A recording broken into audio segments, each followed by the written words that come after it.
أعوذ بالله من الشيطان الرجيم بسم الله الرحمن الرحيم والصلاة والسلام على أشرف المرسلين سيدنا محمد وآله وأصحابه وسلم ولا حول ولا قوة إلا بالله العلي العظيم السلام عليكم ورحمة الله تعالى وبركاته جماعة masu sauraronmu a wannan gidan namu mai albarka wato mai nasara alfalaki tv ina yi maku barka da wannan lokaci kuma ina yi wa kowa fatan alkhairi muna addu'a muna roƙon Allah da dukkanin bukatunmu na alkhairi Allah ubangiji ya biya mana dukkanin abin da ya fi karfi mu Allah ya yi mana ya Allah ka ba mu lafiya da zaman lafiya dan girman alkur'ani dan alfarma sayyidina Muhammadu Rasulullahi sallallahu alaihi wasallam jama'a masu sauraron mu abinda muka zo maku da shi a wannan safiya na yau juma'a wato shine idan ya zamanto mutum yana neman arziki kana so ka samu jalabi mai girma kana so ka samu arziki masu yawa dan Allah ka yi kokari ka aikata wannan sirrin insha Allahu zaka samu alkhairai inda baka taba tsammani ba bi iznillahi tabaraka wa ta'ala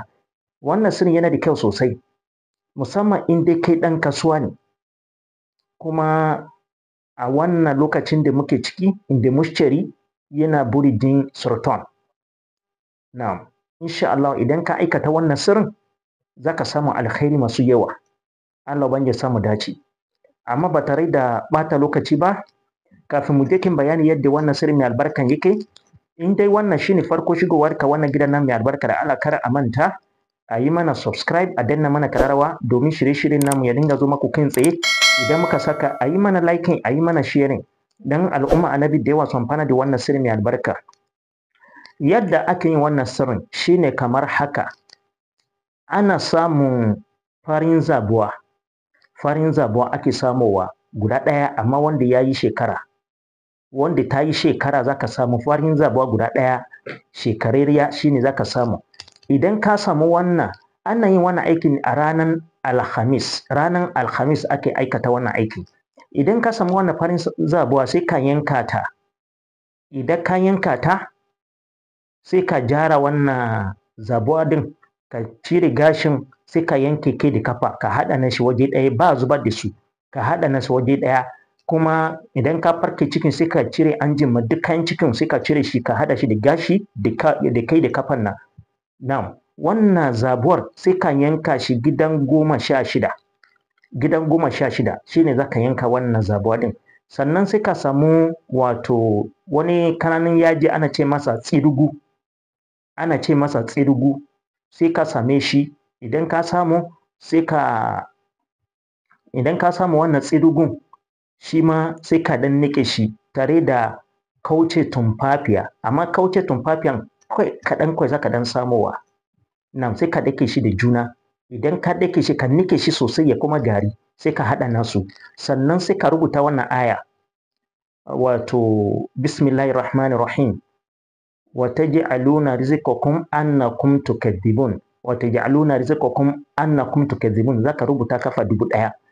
idan ka rubuta kafa 1000 sai ka wanke shi a cikin tukunyan kasa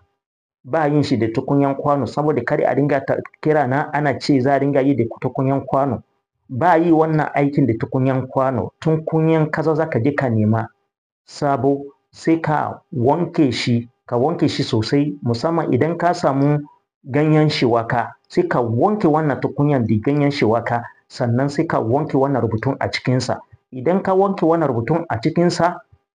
sai ka zuba wannan naman da ka yanka gida 16 ka zuba shi a ciki sai ka zuba wannan garin tsidugu kuma da kaucin tumfafiya kaɗan da ka nike ka zuba shi a ciki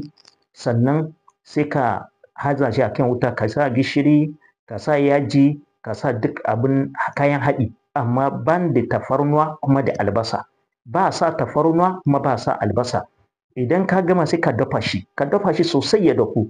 idan ya dahu sai ka sauke sai cikin ɗaki idan ya dan huce kai kadai a cikin ɗaki sai ka yi addu'a ka yi alwala sai ka yi addu'a sannan sai ka fara ci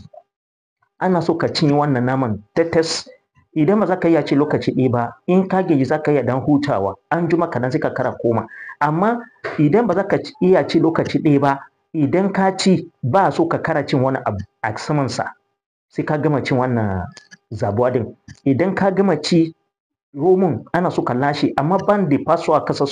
kasusuwa ban da fasa kashi duk kasusuwan za ka dinga tara su idan ka gama tara kasusuwa da baki ɗaya da kasusuwan wannan kasusuwan inda ka tara da anjin da gashin sai ka je ka zuba shi a gidan tururuwa insha Allah tabaraka wa ta'ala idan ka aikata wannan aikin aka za ka samu kuɗi fiye da tunaninka musamman in dai kana harka kasuwanci za ka ga kana ta samun kuɗi ko ta ina kuma ko harka kwangila yake ka gama wannan aikin ka kara samun wasu ayyuka sai ka gaji da aiki in dai kana da sana'a kuma ko ba ka da sana'a in ka aikata wannan aikin za ka sha mamaki yadda mutane za su dinga yi maka alkhairi wannan sirrin mujarrabin ne Allah ban ya samu dace kuma ya ba mu sa da nasara in dai kuɗi kake nema ga maganin kuɗi na bayar Allah ban ya sa ya amfane mu a nan muka kawo ƙarshen bayanin wannan sirrin mai albarka inda akwai abin da baka gane ko baka fahimta ba game da wannan sirrin zaka iya tuntuɓe mu a kan number wayar mu ko ka tura mana sako a WhatsApp ko a comment section dan neman ƙarin bayani kuma in dai wannan shine farko shigowar ka wannan gidan nan mai albarka da Allah kar a manta a yi mana subscribe a danna mana kararrawa domin shirye-shiryen namu ya dinga zo maku kai tsaye da muka saka a yi mana liking a yi mana sharing dan al'umma annabi da yawa su amfana da wannan sirri mai albarka